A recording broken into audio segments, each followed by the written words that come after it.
வணக்கம். நம்ம சேனலுக்கு தொடர்ந்து ஆதரவளித்துக் கூட இருக்கும் நல்ல உள்ளங்களுக்கு நன்றி. தொடர்ச்சியாக ஆதரவு கொடுங்க. அதிமுகவில் நடப்பது என்ன?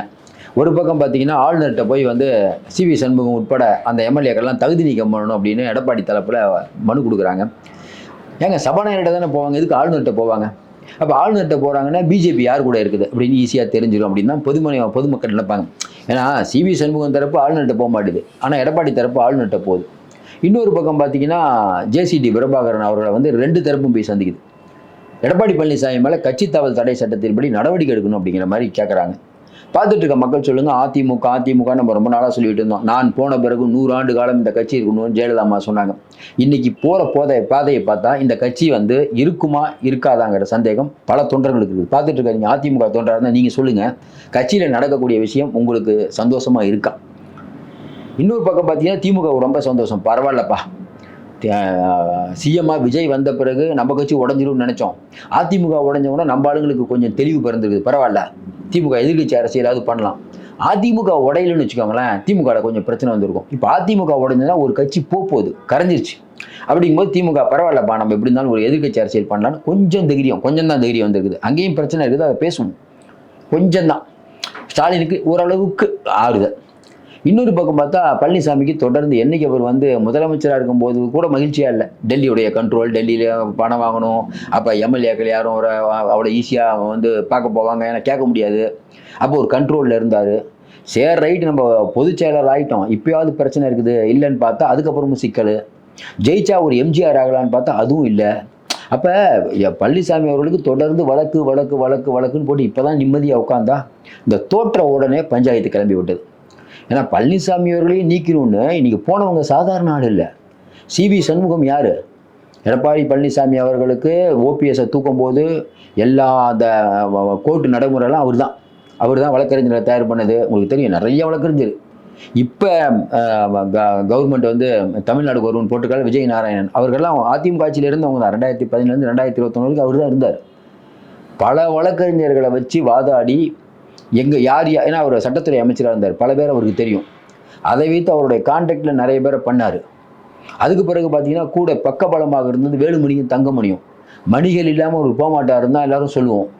அந்த 2 பேரும் இப்போ எதிரியாக இருக்காங்க. அதான் சிக்கல். இப்போ வேலுமணி அவருடைய பண ஃப்ளோ எப்படி இருக்குன்னு தெரியும், கொங்கு மண்டலத்தில் அதிமுக எவ்வளோ வெயிட்டுன்னு தெரியும். ஒட்டுமொத்த கொங்கு மண்டலத்தையும் அவர் எடுத்துகிட்டு போயிடுவார். இப்போ எடப்பாடி பழனிசாமி சொல்கிற காரணம் என்ன? கொங்கு மண்டலத்தில் 10 தொகுதி, வேலுமணி மட்டும் ஒரு தொகுதியில் ஜெயிச்சார், மொத்தமாக காலி. விழுப்புரத்தில் சி.வி. சண்முகம் மட்டும் ஜெயிக்கிறாரு, மொத்த தொகுதியும் காலி. புதுக்கோட்டையில் விஜயபாஸ்கர் மட்டும் ஜெயிக்கிறாரு, மொத்த தொகுதியும் காலி. கரூரில் விஜயபாஸ்கர் ஜெயிக்கிறாரு, மொத்த தொகுதியும் காலி. அப்போ அதேமாதிரி பார்த்தீங்கன்னா காமராஜ் மட்டும் ஜெயிக்கிறாரு, அந்த ஏரியா ஃபுல்லாக காலி. அப்போ இவங்க மட்டும் ஜெயிச்சுக்கிட்டு கட்சியை ஜெயிக்க வைக்கிற இவங்கெல்லாம் துரோகிகள்ங்கிறாரு பழனிசாமி. அவங்க என்ன சொல்கிறாரு, எப்போ பார்த்தாலும் நீக்கிறேன்னு எல்லாத்தையும் நீக்கிற வேலையை மட்டுமா செய்யணும், எல்லாத்தையும் சேர்க்கணும், தொடர்ந்து நீக்கிக்கிட்டே இருந்தால் என்ன தான் இதுக்கு முடிவு, பொதுக்குழுவை கூட்டுங்கிறார். அப்போ பழனிசாமி அவர்களுக்கு நல்லா தெரிஞ்சு போச்சு, சிஎம் வந்து சண்முகத்துக்கு ஆதரவு கொடுக்குறாரு. கவர்மெண்ட் ஆதரவு தருதுன்னா அவங்க கை ஓங்கும். அப்போ சென்ட்ரலுடைய ஆதரவு தேவை. அதனால தான் பார்த்தீங்கன்னா, என்ன இருந்தாலும் பிஜேபியை பற்றி திட்டலாமா அப்படின்னு முனுசாமினா அறிக்கை விடுறாரு. முனுசாமிக்கும் பிஜேபிக்கும் அவ்வளோ கோபம் வரும். ஆனால் அவங்கெல்லாம் வந்து பழனிசாமி கூட இருக்காங்க, பிஜேபி சப்போர்ட் பண்ணுறாங்க, பிஜேபி தான் நம்மளை காப்பாற்று நம்புகிறாங்க. இன்னொரு பக்கம் பார்த்தீங்கன்னா, அதிமுக அலுவலகங்கள் எல்லாத்துக்கும் போலீஸ் பாதுகாப்பு. இப்போ விஜய் நினச்சா பழனிசாமி தரப்பு காலி. ஏன், போன தடவை உங்களுக்கு நல்லா ஞாபகம் இருக்கும், பழனிசாமி பொதுக்குழு கூடும்போது இங்கே வந்து நம்ம ஓபிஎஸ் வந்து ஆளுங்களோட வரார், கல்லெல்லாம் விட்டு எரிஞ்சதெல்லாம் உங்களுக்கு தெரியும். அப்போ அந்த அளவுக்கு வழி ஏற்படுத்தி கொடுத்தது திமுக தான். திமுக நினச்சிருந்தா அவன் ஓபிஎஸ் அங்கேயே நிறுத்தி வச்சிருக்கலாம், இவங்க தான் விட்டாங்க சண்டை நடக்கட்டும்னு. இப்போ விஜய் தரப்பு நினச்சா இந்த போலீஸ் பாதுகாப்பு கொடுத்து யாரை உள்ள அனுப்ப, இவங்க கவர்மெண்ட் நினச்சா பண்ண முடியாது, பல விஷயம் பண்ணலாம். ஆனால் இந்த அரசு பண்ணாமல் இருக்குது, நல்ல விஷயமா பார்க்குறோம். தமிழ்நாடு முழுக்க இன்றைக்கி அதிமுக அலுவலகங்களுக்கு பாதுகாப்பு. எப்பயுமே சொல்லுவாங்கல்ல, ஒரு பிரச்சனை, இப்போ விஜய் அவர்களுக்கு எல்லாம் சாதகமாக இருக்குன்னு சொன்னோம்ல, நீங்கள் பார்த்துக்கலாம், 1000 ரூபா உரிமை தொகை கொடுப்பாரா, அப்படி கொடுப்பாரா, எல்லாம் பேசிகிட்டு இருக்கும்போது அதை விட எதுவும் முக்கியமாகுதுன்னா, அதிமுக என்னப்பா உடஞ்சிச்சாமே, சி.வி. சண்முகம் தரப்பு ஒரு பக்கம் திட்டுது, அவர் ஒரு பக்கம் திட்டுறாரு, இவங்க சண்டையே பெருசாக போச்சு. நீங்கள் அரசியல் அப்படிங்கிறது 4 நாளாக சிஎம் என்ன பண்ணுறாருங்கிறத பார்க்க போய் இப்போ அதிமுக விஷயம் பெருசாகிடுச்சு. அப்போ இதெல்லாம் வந்து சிஎம்க்கு ரொம்ப நல்லது. இன்னொரு பக்கம் பார்த்தீங்கன்னா, இன்றைக்கி வந்து சி.வி. சண்முகம் ஜெயிப்பாரா, அவர் ஜெயிப்பாரா? இப்போ சி.வி. சண்முகம் தரப்பில் என்ன பிரச்சனைனா, அங்கே யார் தலைவர்னு தெரியல. இப்போ சிவி சண்முகம் தலைமையில் இருக்காங்க எம்எல்ஏக்கள். ஆனால் அந்த எம்எல்ஏக்களுக்கு யாராவது ஒருத்தர் தலைமை தாங்கணும். யார் அந்த தலைவர் பார்த்தா அவங்க தெரியுது, வேலுமணி அவர்கள் தான் தலைமை. வேலுமணியால் தலைமை தாங்க முடியுமா? நாம பணம் வச்சிருக்காரு, ஒன்றும் பிரச்சனை இல்லை, கண்ட்ரோல் பண்ணுவார். இன்னொன்று இப்போ விழுப்புரம் அப்படின்னு எடுத்துக்கிட்டிங்கன்னா சிவி சண்முகம் தான். இப்போ எந்தெந்த மாவட்டத்தில் பணம் படைத்தவர்கள் எல்லாம் இங்கே இருக்காங்க, இந்த பக்கம் இருக்காங்க. அப்போ அங்கே முனுசாமிலாம் அவ்வளோ காசுலாம் இல்லை. அக்ரி கிருஷ்ணமூர்த்திலாம் வேலுமணிலாம் நெருங்க முடியாது, அந்த அளவுக்கு வேலுமணிகிட்ட காசு இருக்குது. அப்போ பணம் படைத்தவர்கள் எல்லாம் இங்கே இருக்காங்க. யார் செலவு பண்ண போகிறா? இங்கே பழனிசாமி அவர்கள் சரியாக தப்பா பொதுச் செயலாளர் இருக்கார், அந்த போஸ்ட்டில் இருக்கார். அந்த போஸ்ட்டை விட்டு எடுக்கணும்னா உயர்நீதிமன்றம், உச்சநீதிமன்றம், டெல்லி உயர்நீதிமன்றம், அது ஒரு 3-4 வருஷம் முடிஞ்சது கதை. பார்த்துட்டு இருக்க அதிமுக தொண்டர்கள் இனிமேல் அதிமுக முடிஞ்சது. இது வருத்தமான செய்தியாக இருந்தாலும் பார்த்துட்டு இருக்க மக்கள் நீங்கள் சொல்லுங்கள், இன்றைக்கி அதிமுக அப்படிங்கிறது இருக்கா? ஒரே தேர்தல் முடிச்சு கதை. அப்போ அதிமுக அப்படிங்கிறது மறுபடியும் எந்திரிச்சு வரணும்னா நம்பிக்கை வரணும் மக்களுக்கு. நீங்களே அடிச்சுட்டு இருக்கும்போது நம்பிக்கை வருமா? இது எவ்வளோ நாள் இந்த பிரச்சனை போகும்னு தெரியாது. அப்போ என்னென்னா இது என்னென்னா இனிமேல் ஆர்ப்பாட்டம் போராட்டம் எப்படி நீங்கள் ஒரு பக்கம், அவர் ஒரு பக்கம் நடத்துவார், நீங்கள் ஒரு பக்கம் நடத்துவீங்களா? அப்போ ஒரு பக்கம் பார்த்தீங்கன்னா நியூஸ் ஜே ஃபுல்லாக விஜய்க்கு அவர்களுக்கு சப்போர்ட். நமது அம்மா ஏற்கனவே சண்முகம் அவர்கள் தான் பண்ணிட்டு இருந்தாரு. நியூஸ் ஜேவே அவங்க அண்ணன் தான் நடத்துறாரு, இவர் தான் பணம் கொடுக்குறாரு. அப்போ எல்லாமே அங்கே அந்த கண்ட்ரோல் போயிடுச்சு. எடப்பாடி பழனிசாமின்னு ஒரு சேனலே இல்லை. பத்தாக்குறைக்கு சசிகலாமா 4 நாளாக சாப்பிடலன்னு அவங்க வேற, அவங்களெல்லாம் சேர்க்கணுன்னு வேலுமணி அவர்கள் சொல்கிறாரு. அப்போ இந்த இந்த இந்த எதிர்த்து இருக்கக்கூடிய அணிக்கு ஒரு தலைவர் தேவைப்படுறாரு. அந்த தலைவரை இவங்க கண்டிப்பாக தேர்ந்தெடுப்பாங்க. இந்த போட்டி 2 பேரும் கடுமையாக இருக்காங்க. இங்கேயும் பழனிசாமி சாதாரண, அவரும் காசு வச்சிருக்காரு, அவருக்கு தெரியும், ஏற்கனவே நிறைய கோர்ட்டுக்கு போனதுனால அனுபவம் இருக்குது. இவங்களுக்கு அனுபவம் இருக்குது. 2 பேரும் மோதிக்குவாங்க. இந்த மோதல் எங்கே போய் முடியுதுன்னு தெரில. ஆனால் இன்றைக்கி ஆளுநர்கிட்ட போய் அவங்கள தகுதி நீக்கம் பண்ணணும்னு இவர் சொல்கிறதன் வழியாக சென்ட்ரல் சில விஷயங்களை பண்ணுறதுக்கான வாய்ப்பு நிறைய இருக்குது. சென்ட்ரல் நினச்சா சில வேலைலாம் பண்ணுவாங்க. அவங்களுக்கு என்ன அப்படின்னா, இந்த ஆட்சி அப்படிங்கிறது பிரச்சனை இல்லாமல் போகக்கூடாது, பிரச்சனை வரணும்னு அவங்க நினைப்பாங்க. பிஜேபி என்ன நினைக்கும்? ஆனால் இன்னொன்று நினைப்பாங்க, உடனே கவுந்துடக்கூடாது. உடனே கவுந்தா இன்றைக்கி இருக்கக்கூடிய சிஎம்க்கு நல்ல பேர் வாங்கும். காங்கிரஸ் தயவோட ஒரு ஆட்சி நடக்கிறத மோடி விரும்ப மாட்டார். பக்கத்துலேயே கேரளாவில் ஆட்சி பிடிச்சிட்டாங்க, ஏற்கனவே கர்நாடகாவில் ஆட்சியை பிடிச்சிட்டாங்க. அப்போ என்ன தான் நடக்குது? தெலுங்கானாவில் ஆட்சியில் இருக்காங்க.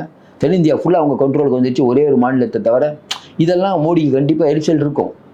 அப்போ இந்த எரிச்சலை யார் மேலே காட்டுவார்? தமிழ்நாடு அரசு மேலே காட்டுவார். இன்னொரு பக்கம் ஏற்கனவே வரலாறு, ஜெயலலிதா அவர்கள் இருக்கும்போது, ஜெயலலிதா எதிர்கட்சியாக இருக்கும்போது கலைஞர் அங்கேருந்து எல்லாத்தையும் ஆளை எடுத்துட்டார். கடைசியாக முத்துசாமி இப்போ இருக்க மினிஸ்டர், போன ஈரோட்டில் இருந்தாலும் போன டாஸ்மார்க்குடைய அமைச்சர், அவர் கடைசியாக கட்சி விட்டு போகும்போது ஜெயலலிதாவே கடிதம் எழுதுனாங்க, போவாதீங்க அன்பு சகோதரர் முத்துசாமின்னு கடிதம் எழுதுனாங்க. ஏன்னா எல்லாரும் இந்த பக்கம் வந்துட்டாங்க. அதே மாதிரி பார்த்தீங்கன்னா திமுக ஜெயலலிதா ஜெயிச்ச உடனே அங்கேருந்து நிறைய பேர் வர ஆரம்பித்தாங்க. இதெல்லாம் அப்போ இன்றைக்கி அதிமுக அப்படிங்கிற கட்சி ஒரு அதிகாரம் இல்லாமல் இருக்க முடியாது.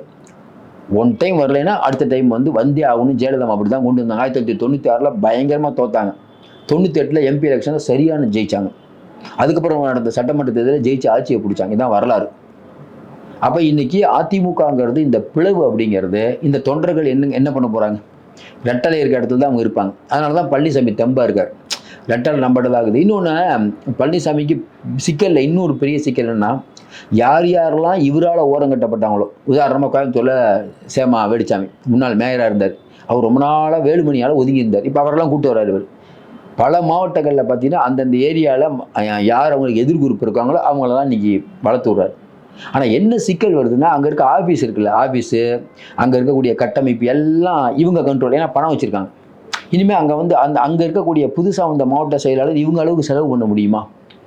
அப்போ என்னென்னா, எடப்பாடி பழனிசாமிகிட்ட கட்சி ஆஃபீஸ் இருக்கும், ஆனால் பல ஊரில் இவர் டாமினேஷன் இருக்காது. இது ஒரு பெரிய சிக்கல். இது எப்படி சமாளிக்க போகிறாங்கன்னு தெரியல. இதில் டெல்லி என்ன உள்ளடி வேலை பார்க்க போகுதுன்னு தெரியல. எல்லாத்துக்கும் டெல்லி காரணம் அப்படின்னு நம்ம சொல்லிட்டு இருக்கிறது காரணம், டெல்லி இல்லாமல் ஒரு அணுவும் அசையாது. அவங்க பல வேலைகள்லாம் பண்ணுவாங்க. இல்லைன்னா ஆளுநரை பார்த்து இந்த கடிதம் கொடுக்க வேண்டிய அவசியமே இல்லை.